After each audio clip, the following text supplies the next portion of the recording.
ایسی تکلی ہے جسے پکڑتے پکڑتے آدمی اپنوں سے دور نکل جاتا ہے۔ ہر چیز ہم لوگ پیسوں سے خرید نہیں سکتے، اور عزت نصیب اور قسمت نہیں خرید سکتے۔ انسان کے ارد گرد ایسے بھی لوگ ہیں اپنوں کی شکل میں موجود ہیں جو گلے لگا کر انسان کی جڑوں کو کاٹ دیتے ہیں۔ جس کی نظر دوسروں پر جڑ پہ ہوتی ہے، اپنی جڑ اس کی ہمیشہ خالی رہتی ہے۔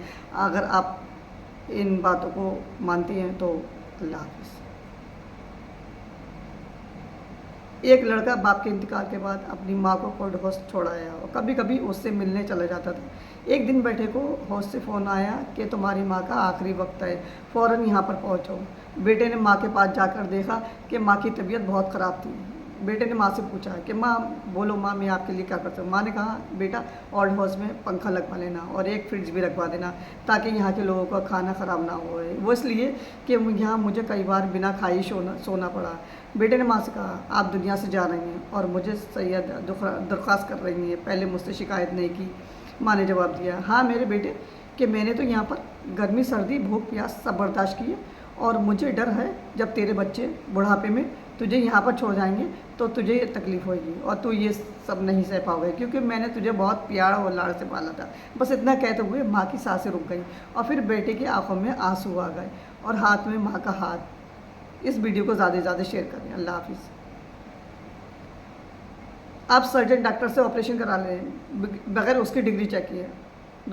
آپ ہوٹل میں کھانا دیکھ کر کھاتے ہیں جبکہ آپ کھانا بنانے والے کو جانتے نہیں۔ آپ ہوائی جہاز میں بغیر کسی خوف کے سفر کرتے ہیں جبکہ جہاز کے پائلٹ کے کبھی ملے تک نہیں۔ آپ ان تینوں پر یقین ہے تو پھر آپ اپنی زندگی کے بارے میں اتنے فکر مند کیوں ہیں جبکہ آپ جانتے ہیں کہ زندگی چلانے والا صرف اللہ پاک ہے۔ ہنستے مسکراتے رہو۔ اللہ حافظ۔ دکھ مرنے کا نہیں ہوتا، وہ تو سب ایک دن مرنے کا ہے۔ دکھ ہوتا بچھڑنے کا ہے، انسان کو موت رلاتی ہے، پیار رلاتا ہے جو مرنے والے کے ساتھ ہوتا ہے۔ نمبر 2، رشتے اور راستے جب ختم ہونا شروع ہو جاتے ہیں جب پاؤں دل نہیں تھک جاتا ہے، اور جب پیٹھ پیچھے آپ کی بات چلے تو گھبرانا مت، کہ بات انہیں کی ہوتی ہے جن میں کوئی بات ہوتی ہے۔ نمبر 3، رشتوں کو ایسی خوبیوں سے نبھاؤ جیسے شہد کی مکھی پھولوں سے رس پی لیتی ہے اور ان کا نقصان بھی نہیں ہونے دیتی۔ آپ ان باتوں سے کو مانتی ہیں تو اللہ حافظ۔ روتا وہ انسان ہے جس نے رشتہ دل سے نبھایا ہو، ورنہ مطلب کا رشتہ رکھنے والوں کی آنکھوں میں نہ شرم ہوتی ہے اور نہ تو پانی۔ نمبر 2، زندگی کے کچھ درد ایسے ہوتے ہیں جو جینے نہیں دیتے ہیں اور کچھ فرض ایسے ہوتے ہیں جو مرنے نہیں دیتے، اسی کا نام زندگی ہے۔ نمبر 3، میری زندگی بھی سب سے بڑی تبدیلی تب آئی تھی جب میں نے خود کو سمجھ لیا کہ جو چیز ہماری نہیں ہے وہ ہمارے ہونٹوں کے بیچ میں سے بھی چھین لی جائے گی، اور جو ہماری ہے وہ 2 پہاڑوں کے درمیان سے بھی نکال کے ہماری جھولی میں رکھ دی جائے گی۔ اللہ حافظ۔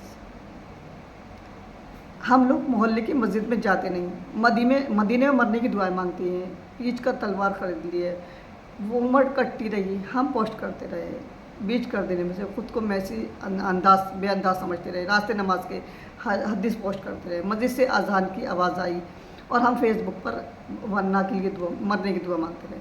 دل کا زخم کبھی دکھایا نہیں جاتا، غم کا قصہ ہر بار فسانہ سنایا نہیں جاتا، جو میرے چہرے کو جی بھر کے دیکھ لے کیونکہ بار بار کفن ہٹایا نہیں جاتا۔ اللہ حافظ۔ ڈیلیٹ جتنی جلدی سے ہو، ڈاؤن لوڈ اتنی تیزی سے نہیں ہوتا، کیوں بنانے میں دیر لگتی ہے، بگاڑنے میں نہیں۔ پھر وہ چاہے رشتے ہوں چاہے کچھ بھی۔ ہم بچپن سے یہی سوچتے آئے کہ داڑھی رکھنا سنت ہے، لیکن ہم نے کبھی کسی کو یہ کہتے نہیں سنا کہ سچ بولنا بھی سنت ہے۔ نمبر 3، ایک پینسل بن کر کسی کی خوشیاں نہیں لکھ سکتے، اور ایک اچھا ربڑ بن جاؤ تاکہ دوسروں کا غم مٹا سکو۔ اگر آپ ان باتوں سے سہمت ہیں تو ضرور کمنٹس میں لکھیے۔ اللہ حافظ۔ دنیا کی تاریخ میں کوئی کسی کے لیے اتنا نہیں رویا جتنا ہمارے نبی اپنی امت کی بخشش کے لیے روئے۔ نمبر 2، کتنا ظالم ہے زمانہ، ہر راز چھپانا پڑتا ہے، دل میں ہزاروں غم ہے پھر بھی مسکرانا پڑتا ہے۔ نمبر 3، زمانہ بھی عجیب ہے کہ ناکام کو دیکھ کر ہنستا ہے اور کامیاب کو دیکھ کر جلتا ہے۔ نمبر 4، کلاس میں جب اگلے بچے کو مار پڑتی تھی تو ہم سوچتے تھے کہ اب ہماری باری ہے۔ سمجھ میں نہیں آتا کہ جنازہ دیکھ کر ہم یہ کیوں نہیں سوچتے کہ ہمیں بھی مرنا ہے ایک دن۔ جس ڈاکٹر فیس ایک مزدور ادا نہیں کر سکتا وہ مسیح کیا ہے، انسان کہلانے کے لائق نہیں ہے۔ نمبر 2، ایسے معاشرے کو کیا نام دوں جہاں فلموں اور ڈراموں میں دکھ دیکھ کر روتے ہیں اور اصل زندگی میں کسی کے دکھ اور درد کو دیکھ کر ڈرامہ سمجھتی ہے۔ نمبر 3، اپنی زندگی کو